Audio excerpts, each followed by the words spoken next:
ನನ್ನ ಪ್ರೀತಿಯ ನವೋದಯ ವಿದ್ಯಾರ್ಥಿಗಳಿಗೆ ಗಣೇಶ್ ಗುರುಕುಲ ಯೂಟ್ಯೂಬ್ ಚಾನಲ್ಗೆ ಸ್ವಾಗತ. ಎಲ್ಲ ನನ್ನ ಆತ್ಮೀಯ ಪೋಷಕ ಮಿತ್ರರೇ ಹಾಗೂ ನನ್ನ ಪ್ರೀತಿ ನವೋದಯ ವಿದ್ಯಾರ್ಥಿಗಳಿಗೆ ಈ ಒಂದು ಹೊಸ ವರ್ಷದ ಹಾರ್ದಿಕ ಶುಭಾಶಯಗಳು ಅನ್ನು ತಿಳಿಸ್ತಾ, ನಾವು ಈಗ ಸಮಸ್ಯಾ ಚಿತ್ರವು ಅಡಗಿರುವ ಈ ಒಂದು ಚಿತ್ರವನ್ನು ಕಂಡುಹಿಡಿಯುವ ಒಂದು ಲೆಕ್ಕಗಳನ್ನು ಮುಂದುವರಿಸ್ತಾ ಹೋಗೋಣ. ನೋಡಿ, ಈ ಒಂದು ಚಿತ್ರವು ಈ 4 ಆಕೃತಿಗಳಲ್ಲಿ ಯಾವ ಒಂದು ಆನ್ಸರಲ್ಲಿ ಇದು ಅಡಗಿದೆ ಎಂಬುದನ್ನು ನಾವು ಕಂಡುಹಿಡಿಯೋಣ. ಈಗ ನೋಡಿ, ಈ ಒಂದು ಚಿತ್ರ ನಾವು ಒಬ್ಸರ್ವ್ ಮಾಡಿದಾಗ ನೋಡಿ, ಎ, ಸಿ ಮತ್ತು ಡಿ ಇದಕ್ಕೆ ಆನ್ಸರ್ ಬರೋದಿಲ್ಲ, ಎರಡನ್ನೂ ಕ್ಯಾನ್ಸಲ್ ಮಾಡಿ. ಈ ಒಂದು ಆಕೃತಿಯಲ್ಲಿ ಇಲ್ಲ, ಹಾಗಾಗಿ ಸಿ ಮತ್ತು ಡಿಯನ್ನು ಕ್ಯಾನ್ಸಲ್ ಮಾಡಿ.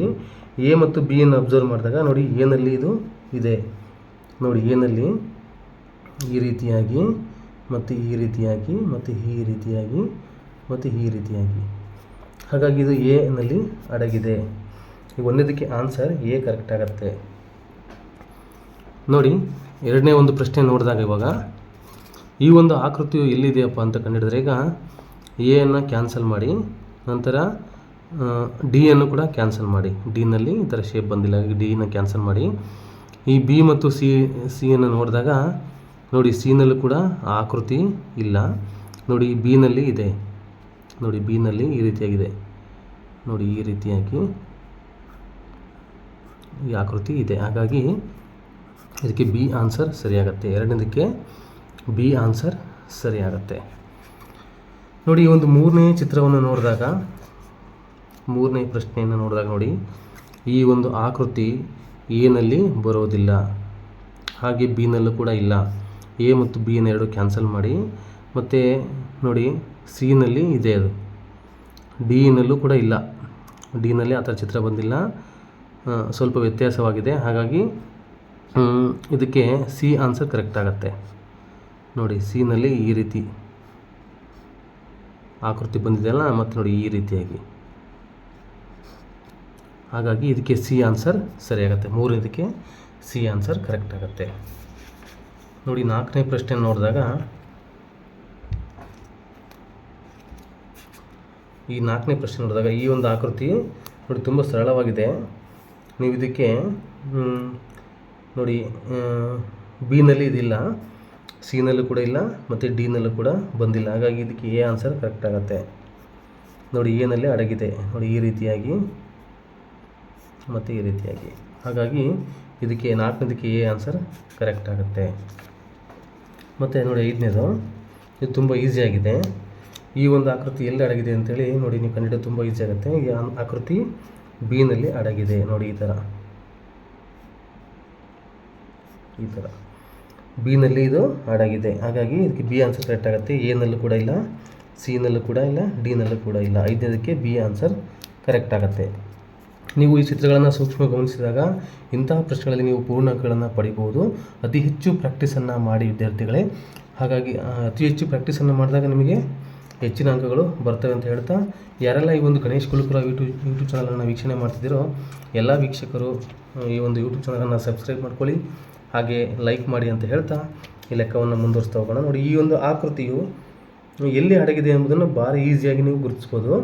ಇದಕ್ಕೆ ಎಯನ್ನು ಕ್ಯಾನ್ಸಲ್ ಮಾಡಿ, ಏಕೆಂದರೆ ಎನಲ್ಲಿ ಚಿತ್ರ ಈ ರೀತಿಯಾಗಿದೆ, ಹಾಗಾಗಿ ಎಯನ್ನು ಕ್ಯಾನ್ಸಲ್ ಮಾಡಿ, ಮತ್ತು ಸಿಯನ್ನು ಕೂಡ ಕ್ಯಾನ್ಸಲ್ ಮಾಡಿ, ಡಿಯನ್ನು ಕೂಡ ಕ್ಯಾನ್ಸಲ್ ಮಾಡಿ. ಡಿನಲ್ಲಿ ಇದು ಬರೋದಿಲ್ಲ, ನಿಮಗೆ ಚಿತ್ರ ನೋಡಿದ ಕೂಡಲೇ ಗೊತ್ತಾಗುತ್ತೆ ಇದು ಚಿತ್ರ ಹೇಗಿದೆ, ಇಲ್ಲಿ ಹೇಗಿದೆ ಅಂತೇಳಿ, ಹಾಗಾಗಿ ಡಿಯನ್ನು ಕೂಡ ಕ್ಯಾನ್ಸಲ್ ಮಾಡಿ. ಇದಕ್ಕೆ ಬಿ ಆನ್ಸರ್ ಕರೆಕ್ಟ್ ಆಗುತ್ತೆ. ಬಿ ಆನ್ಸರ್ಲಿ ಈ ಚಿತ್ರ ಇದೆ, ಹಾಗಾಗಿ ಇದಕ್ಕೆ ಬಿ ಆನ್ಸರ್ ಕರೆಕ್ಟ್ ಆಗುತ್ತೆ. ನೋಡಿ, ಏಳನೇ ಪ್ರಶ್ನೆ ನೋಡಿದಾಗ ಇದು ತುಂಬ ಈಸಿಯಾಗಿದೆ. ಇದನ್ನು ನೀವು ಫೈಂಡ್ ಔಟ್ ಮಾಡೋದು ತುಂಬ ಈಸಿ ಆಗುತ್ತೆ. ನೋಡಿ, ಎನಲ್ಲಿ ಇದು ಇಲ್ಲ, ಎನಲ್ಲಿ ಕ್ಯಾನ್ಸಲ್ ಮಾಡಿ, ಮತ್ತು ಬಿನಲ್ಲೂ ಕೂಡ ಕ್ಯಾನ್ಸಲ್ ಮಾಡಿ, ಸಿಯನ್ನು ಕೂಡ ಕ್ಯಾನ್ಸಲ್ ಮಾಡಿ. ಇದಕ್ಕೆ ಡಿ ಆನ್ಸರ್ ಕರೆಕ್ಟ್ ಆಗುತ್ತೆ. ಈ ಒಂದು ಚಿತ್ರ ಸಂಪೂರ್ಣವಾಗಿ ಡಿನಲ್ಲಿ ಅಡಗಿದೆ, ಹಾಗಾಗಿ ಇದಕ್ಕೆ ಡಿ ಆನ್ಸರ್ ಸರಿಯಾಗುತ್ತೆ. ನೋಡಿ, ಎಂಟನೇ ಒಂದು ಚಿತ್ರವನ್ನು ಅಥವಾ ಎಂಟನೇ ಪ್ರಶ್ನೆ ನೋಡಿದಾಗ ನೀವು ಈ ಒಂದು ಆಕೃತಿ ಎಲ್ಲಿ ಅಡಗಿದೆ ಎಂಬುದನ್ನು ನೋಡಿದಾಗ ನೋಡಿ, ಈ ಆಕೃತಿ ನೇರವಾದ ಗೆರೆ ಬಂದಿದೆಯಲ್ಲ, ಹಾಗಾಗಿ ಇಲ್ಲಿ ಎನಲ್ಲಿ ಬರೋದಿಲ್ಲ, ಮತ್ತು ಬಿನಲ್ಲೂ ಬರೋದಿಲ್ಲ, ಮತ್ತು ಡಿನಲ್ಲೂ ಕೂಡ ಬರೋದಿಲ್ಲ. ಯಾಕೆಂದರೆ ಇಲ್ಲಿ ನೇರವಾದ ಒಂದು ಗೆರೆ ಈ ಎ ಮತ್ತು ಬಿನಲ್ಲಿ, ಅಥವಾ ಮತ್ತು ಇಲ್ಲಿ ಡಿನಲ್ಲೂ ಕೂಡ ಇದು ಇಲ್ಲ, ಇದು ಬಿನಲ್ಲೂ ಕೂಡ ಇಲ್ಲ, ಎ ಬಿ ಡಿನಲ್ಲಿಲ್ಲ. ನೋಡಿ, ಸಿನಲ್ಲಿ ನೇರವಾದ ಗೆರೆ ಬಂದಿದೆ, ಈ ನೇರವಾದ ಗೆರೆ ನೋಡಿ, ಈ ಥರ ನೋಡಿ, ಈ ಥರ ಆಕೃತಿ ಬಂದಿದೆ. ಹಾಗಾಗಿ ಇದಕ್ಕೆ ಸಿ ಆನ್ಸರ್ ಕರೆಕ್ಟ್ ಆಗುತ್ತೆ. 8ನೇದಕ್ಕೆ ಸಿ ಆನ್ಸರ್ ಕರೆಕ್ಟ್ ಆಗುತ್ತೆ. ನೋಡಿ 9ನೇದು ಕೂಡ ತುಂಬ ಈಸಿಯಾಗಿದೆ. ಇದಕ್ಕೆ ನೀವು ಮೊದಲು ಡಿಯನ್ನು ಕ್ಯಾನ್ಸಲ್ ಮಾಡಿ, ಡಿನಲ್ಲಿ ಇಲ್ಲ, ಮತ್ತು ಸಿನಲ್ಲೂ ಕೂಡ ಇಲ್ಲ, ಸಿಯನ್ನು ಕ್ಯಾನ್ಸಲ್ ಮಾಡಿ. ಹಾಗೆ ಎ ಮತ್ತು ಬಿಯನ್ನು ಅಬ್ಸರ್ವ್ ಮಾಡಿದಾಗ ನೋಡಿ, ಸೂಕ್ಷ್ಮ ಅಬ್ಸರ್ವ್ ಮಾಡಿದಾಗ ಇದು ಒಂದು ಸ್ವಲ್ಪ ಇಲ್ಲಿ ಕ್ರಾಸ್ ಆಗಿದೆ, ಎನಲ್ಲಿ ಕ್ರಾಸ್ ಆಗಿಲ್ಲ, ಹಾಗಾಗಿ ಎ ಆನ್ಸರ್ ಬರೋದಿಲ್ಲ. ಇದಕ್ಕೆ ಬಿ ಆನ್ಸರ್ ಕರೆಕ್ಟ್ ಆಗುತ್ತೆ. ನೋಡಿ ಎನಲ್ಲಿ ಸ್ಟ್ರೈಟಾಗಿ ಬಂದಿದೆ, ಇಲ್ಲಿ ಸ್ವಲ್ಪ ಕ್ರಾಸ್ ಆಗಿದೆ ನೋಡಿ, ಇಲ್ಲೂ ಕೂಡ ಕ್ರಾಸ್ ಆಗಿದೆ, ಹಾಗಾಗಿ ಇದಕ್ಕೆ ಬಿ ಆನ್ಸರ್ ಕರೆಕ್ಟ್ ಆಗುತ್ತೆ. 9ನೇದಕ್ಕೆ ಬಿ ಆನ್ಸರ್. ನೋಡಿ 10ನೇ ಪ್ರಶ್ನೆ ತುಂಬ ಈಸಿಯಾಗಿದೆ. ಇದನ್ನು ನೀವು ಫೈಂಡ್ ಔಟ್ ಮಾಡೋದು ತುಂಬ ಈಸಿ ಆಗುತ್ತೆ. ನೋಡಿ ಎನಲ್ಲೂ ಇಲ್ಲ, ಬಿನಲ್ಲೂ ಇಲ್ಲ, ಮತ್ತು ಡಿನಲ್ಲೂ ಕೂಡ ಇದಿಲ್ಲ. ಈ ಒಂದು ಶೇಪ್ ನೋಡಿ, ಇಲ್ಲಿ ನೋಡಿದ್ರೆ ಗೊತ್ತಾಗತ್ತೆ ನಿಮ್ಮ ಚಿತ್ರವನ್ನು. ಈ ಒಂದು ಚಿತ್ರ ಸಿನಲ್ಲಿ ಕರೆಕ್ಟಾಗಿ ಕಾಣಿಸುತ್ತೆ, ಹಾಗಾಗಿ ಇದಕ್ಕೆ ಆನ್ಸರ್ ಸಿ ಆಗುತ್ತೆ. ಯಾರೆಲ್ಲ ಈ ಒಂದು ಗಣೇಶ್ ಗುರುಕುಲ ಯೂಟ್ಯೂಬ್ ಚಾನಲನ್ನು ವೀಕ್ಷಣೆ ಮಾಡ್ತಿರೋ ಎಲ್ಲ ನನ್ನ ಪ್ರೀತಿಯ ವೀಕ್ಷಕರೇ ಹಾಗೂ ನವೋದಯ ವಿದ್ಯಾರ್ಥಿಗಳೇ, ಈ ಒಂದು ಗಣೇಶ್ ಗುರುಕುಲ ಯೂಟ್ಯೂಬ್ ಚಾನಲನ್ನು ದಯವಿಟ್ಟು ಸಬ್ಸ್ಕ್ರೈಬ್ ಮಾಡ್ಕೊಳ್ಳಿ, ಹಾಗೆ ಲೈಕ್ ಮಾಡಿ ಅಂತ ಹೇಳ್ತಾ ಈಗ ಲೆಕ್ಕವನ್ನು ಮುಂದುವರಿಸ್ತಾ ಹೋಗೋಣ. ನೋಡಿ ಇದರಲ್ಲಿ ಬರ್ತಕ್ಕಂಥ 1ನೇ ಪ್ರಶ್ನೆಗೆ ಉತ್ತರ ತುಂಬ ಈಸಿಯಾಗಿದೆ. ನೋಡಿ ಇಲ್ಲಿ ಈ ಚಿತ್ರ ನೀವು ಕಂಡು ತುಂಬ ಈಸಿ ಆಗುತ್ತೆ.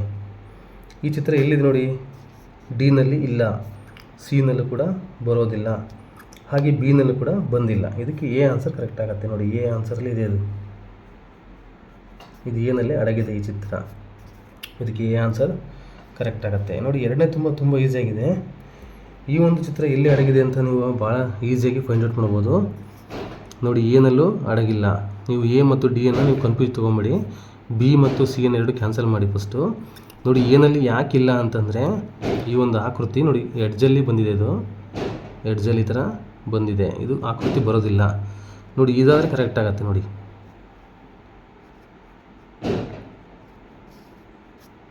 ಹಾಗಾಗಿ ಇದಕ್ಕೆ 2ನೇದಕ್ಕೆ ಡಿ ಆನ್ಸರ್ ಕರೆಕ್ಟ್ ಆಗುತ್ತೆ. 2ನೇದಕ್ಕೆ ಡಿ ಆನ್ಸರ್ ಕರೆಕ್ಟ್ ಆಗುತ್ತೆ. ಈ ಒಂದು ಆಕೃತಿ ಏನಲ್ಲಿ ಬರೋದಿಲ್ಲ. ನೋಡಿ ನೆಕ್ಸ್ಟು 3ನೇ ನೋಡಿ, 3ನೇ ತುಂಬ ಈಸಿಯಾಗಿದೆ ಇದು ಕೂಡ.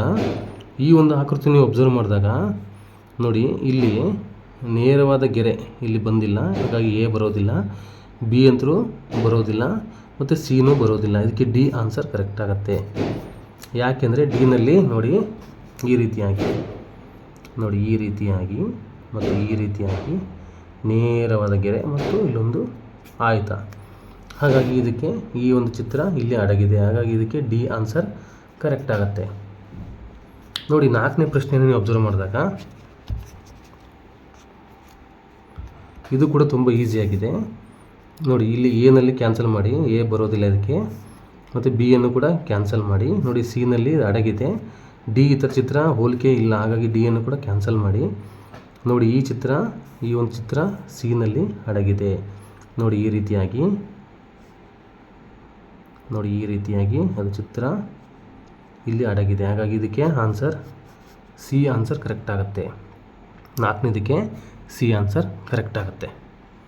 ನಂತರ ನೋಡಿ 5ನೇ ಪ್ರಶ್ನೆ. ಇವಾಗ ಇದು ತುಂಬ ಈಸಿಯಾಗಿದೆ. ಈ ಒಂದು ಚಿತ್ರ ಎಲ್ಲಿ ಅಡಗುತ್ತೆ ನೋಡಿದಾಗ ನೀವು ನೋಡಿ, ಇದಕ್ಕೆ ಮೊದಲು ನೀವು ಡಿಯನ್ನು ಕ್ಯಾನ್ಸಲ್ ಮಾಡಿ ಮತ್ತು ಸಿಯನ್ನು ಕೂಡ ಕ್ಯಾನ್ಸಲ್ ಮಾಡಿ. ಎ ಮತ್ತು ಬಿಯನ್ನು ಅಬ್ಸರ್ವ್ ಮಾಡಿದಾಗ ನೋಡಿ ಇದು ಬಿನಲ್ಲಿ ಅಡಗಿದೆ. ಯಾವ ರೀತಿ ಅಂತಂದರೆ ನೋಡಿ ಇಲ್ಲಿ ಈ ರೀತಿಯಾಗಿ ಮತ್ತು ನೇರವಾಗಿ ಮತ್ತು ಸ್ವಲ್ಪ ವಕ್ರವಾಗಿ ಈ ರೀತಿಯಾಗಿ ಇಲ್ಲಿ ಬಿನಲ್ಲಿ ಈ ಚಿತ್ರ ಬರುತ್ತೆ, ಎನಲ್ಲಿ ಕೂಡ ಬರೋದಿಲ್ಲ. ಈ ಒಂದು ಚಿತ್ರ ಬಿನಲ್ಲಿ ಅಡಗಿದೆ. ಈ 5ನೇದಕ್ಕೆ ಆನ್ಸರ್ ಬಿ ಕರೆಕ್ಟ್ ಆಗುತ್ತೆ. ಯಾರೆಲ್ಲ ಈ ಒಂದು ಗಣೇಶ್ ಗುರುಕುಲ ಯೂಟ್ಯೂಬ್ ಚಾನಲನ್ನು ವೀಕ್ಷಣೆ ಮಾಡ್ತಿದ್ದೀರೋ ನನ್ನ ಪ್ರೀತಿ ಎಲ್ಲ ವೀಕ್ಷಕರೇ, ಈ ಒಂದು ಗಣೇಶ್ ಗುರುಕುಲ ಯೂಟ್ಯೂಬ್ ಚಾನಲನ್ನು ಸಬ್ಸ್ಕ್ರೈಬ್ ಮಾಡ್ಕೊಳ್ಳಿ, ಹಾಗೆ ಲೈಕ್ ಮಾಡಿ ಅಂತ ಹೇಳ್ತಾ ಈಗ ನಾವು ಲೆಕ್ಕವನ್ನು ಮುಂದುವರಿಸ್ತಾ ಹೋಗೋಣ. ನೋಡಿ ಈ 6ನೇ ಒಂದು ಲೆಕ್ಕದಲ್ಲಿ ಈ ಒಂದು ಚಿತ್ರವನ್ನು ನಾವು ಈಸಿಯಾಗಿ ಫೈಂಡ್ ಔಟ್ ಮಾಡ್ಬೋದು. ಹೆಂಗೆ ಅದು ನೋಡಿ, ಈ ಒಂದು ಚಿತ್ರ ನೀವು ಅಬ್ಸರ್ವ್ ಮಾಡಿ, ಇಲ್ಲಿ ಬರೋದಿಲ್ಲ, ಈ ರೇಖೆ ಅಪೂರ್ಣವಾಗಿದೆ, ಬರೋದಿಲ್ಲ. ಇಲ್ಲೂ ಕೂಡ ಆ ಥರ ಈ ಥರ ಚಿಹ್ನೆ ಇಲ್ಲಿಲ್ಲ, ಬರೋದಿಲ್ಲ. ಬಿ ಕೂಡ ಬರೋದಿಲ್ಲ. ನೋಡಿ ಮತ್ತು ಸಿ ಮತ್ತು ಡಿಯನ್ನು ಅಬ್ಸರ್ವ್ ಮಾಡಿದಾಗ ನೋಡಿ ಇಲ್ಲಿ ಏನಾಗಿದೆ ಅಂತಂದರೆ ಈ ಒಂದು ರೇಖೆಯಲ್ಲಿ ಕೂಡ್ಕೊಂಡು ಇಲ್ಲಿ ನೋಡಿ ಈ ಥರ ಒಂದು ಚಿತ್ರ ಇಲ್ಲಿ ಬಂದಿಲ್ಲ, ಹಾಗಾಗಿ ಇದಕ್ಕೆ ಸಿ ಆನ್ಸರ್ ಕರೆಕ್ಟ್ ಆಗುತ್ತೆ. ನೋಡಿ ಈ ಥರ ಚಿತ್ರ ಮತ್ತು ಈ ಥರ ಶೇಪಲ್ಲಿ ಮತ್ತು ಈ ಥರ, ಇದಕ್ಕೆ ಸಿ ಆನ್ಸರ್ ಕರೆಕ್ಟ್ ಆಗುತ್ತೆ. ನೀವು ಚಿತ್ರವನ್ನು ಸೂಕ್ಷ್ಮ ಗಮನಿಸಿದಾಗ ಇದಕ್ಕೆ ನಿಜವಾಗ್ಲೂ ನೀವು ಖಂಡಿತವಾಗಿಯೂ ಪೂರ್ಣಾಂಕಗಳನ್ನು ಪಡೆಯಬಹುದು. ನೋಡಿ, ಈ ಚಿತ್ರವನ್ನು ನೋಡಿದಾಗ, ನೀವು 7ನೇ ಚಿತ್ರ ನೋಡಿದಾಗ ಈ 4 ವಕ್ರತೆಯನ್ನು ನೀವು ಸರಿಯಾಗಿ ಗಮನಿಸಿದ್ದೆ ಆದರೆ ಇದಕ್ಕೆ ಸಿ ಆನ್ಸರ್ ಕರೆಕ್ಟ್ ಆಗುತ್ತೆ. ಈ ಚಿತ್ರ ನೇರವಾಗಿ ಇಲ್ಲಿ ಕಾಣಿಸ್ತಾ ಇದೆ ನೋಡಿ, ಈ ಚಿತ್ರ ನೇರವಾಗಿ ಸಿ ಆನ್ಸರಲ್ಲಿ ಕಾಣ್ತಾ ಇದೆ. ಎ ಮತ್ತು ಬಿನಲ್ಲಿ ಅಥವಾ ಡಿನಲ್ಲಿ ಕಾಣಿಸ್ತಾ ಇಲ್ಲ. ಹಾಗಾಗಿ 7ನೇದಕ್ಕೆ ಸಿ ಆನ್ಸರ್ ಕರೆಕ್ಟ್ ಆಗುತ್ತೆ. ನೋಡಿ, 8ನೇ ಪ್ರಶ್ನೆ ತುಂಬ ಈಸಿಯಾಗಿದೆ. ಈ ಒಂದು ಚಿತ್ರ ಬಿನಲ್ಲೂ ಇಲ್ಲ, ಸಿನಲ್ಲೂ ಇಲ್ಲ, ಡಿನಲ್ಲೂ ಇಲ್ಲ. ಇದು ಎನಲ್ಲಿ ಅಡಗಿದೆ. ನೋಡಿ, ಇಲ್ಲಿ ಎನಲ್ಲಿ ಈ ಚಿತ್ರ ಅಡಗಿದೆ. 8ನೇದಕ್ಕೆ ಎ ಆನ್ಸರ್ ಕರೆಕ್ಟ್ ಆಗುತ್ತೆ. ನೋಡಿ, 9ನೇದು ಕೂಡ ತುಂಬ ಈಸಿಯಾಗಿದೆ. ಈ ಚಿತ್ರ ನೋಡಿ, ನೇರವಾದ ರೇಖೆ ಇದೆಯಲ್ಲ, ಈ ರೇಖೆ ಇದು ನೀವು ಅಬ್ಸರ್ವ್ ಮಾಡಬೇಕು. ಬಿನಲ್ಲೂ ಕೂಡ ನೇರವಾದ ರೇಖೆ ಬಂದಿಲ್ಲ. ನೋಡಿ, ಈ ಥರ ಬಂದಿಲ್ಲ ಅದು. ಮತ್ತು ನೋಡಿ, ಇಲ್ಲೂ ಸಿನಲ್ಲೂ ಕೂಡ ಇಲ್ಲ, ಡಿನಲ್ಲೂ ಕೂಡ ಇಲ್ಲ. ಎನಲ್ಲಿ ಕರೆಕ್ಟಾಗಿ ಕಾಣಿಸುತ್ತೆ ನೋಡಿ, ಎನಲ್ಲಿ ಈ ಥರ ನೇರವಾಗಿ ಬಂದಿದೆ. ಹಾಗಾಗಿ ಇದಕ್ಕೆ ಎ ಆನ್ಸರ್ ಕರೆಕ್ಟ್ ಆಗುತ್ತೆ. ನೋಡಿ, 9ನೇ ತುಂಬ ಈಸಿಯಾಗಿದೆ. ಇದನ್ನು ನೀವು ಭಾಳ ಈಸಿಯಾಗಿ ಫೈಂಡ್ ಔಟ್ ಮಾಡ್ಬೋದು. ಈ ಒಂದು ಚಿತ್ರ ಡಿನಲ್ಲೂ ಇಲ್ಲ, ವೃತ್ತ ಇಲ್ಲ ಒಳಗಡೆ. ನೋಡಿ, ಸಿನಲ್ಲೂ ಇಲ್ಲ ಮತ್ತು ಬಿನಲ್ಲೂ ಇಲ್ಲ. ನೋಡಿ, ಎನಲ್ಲಿ ಇದು ನೀವು ಖಂಡಿತವಾಗಿ ಫೈಂಡ್ ಔಟ್ ಆಗುತ್ತೆ. ನೋಡಿ, ಎನಲ್ಲಿ ಇದು ಚಿತ್ರ ಬಂದಿದೆ. ಈ 10ನೇದಕ್ಕೆ ಎ ಆನ್ಸರ್ ಕರೆಕ್ಟ್ ಆಗುತ್ತೆ. 10ನೇದಕ್ಕೆ ಎ ಆನ್ಸರ್ ಕರೆಕ್ಟ್ ಆಗುತ್ತೆ. ಇದುವರೆಗೂ ನನ್ನ ಈ ಚಾನಲನ್ನು ವೀಕ್ಷಣೆ ಮಾಡಬೇಕಂತ ಎಲ್ಲ ನನ್ನ ಆತ್ಮೀಯ ಪೋಷಕ ಮಿತ್ರರೇ ಹಾಗೂ ಓದುವ ವಿದ್ಯಾರ್ಥಿಗಳೇ, ದಯವಿಟ್ಟು ಈ ಒಂದು ಗಣೇಶ್ ಗುರುಕುಲ ಯೂಟ್ಯೂಬ್ ಚಾನಲನ್ನು ಸಬ್ಸ್ಕ್ರೈಬ್ ಮಾಡ್ಕೊಳ್ಳಿ, ಹಾಗೆ ಲೈಕ್ ಮಾಡಿ ಅಂತ ಹೇಳ್ತಾ ಇಂದಿನ ವಿಡಿಯೋನಲ್ಲಿ ಮುಗಿಸ್ತೀನಿ. ಎಲ್ಲರಿಗೂ ಧನ್ಯವಾದಗಳು.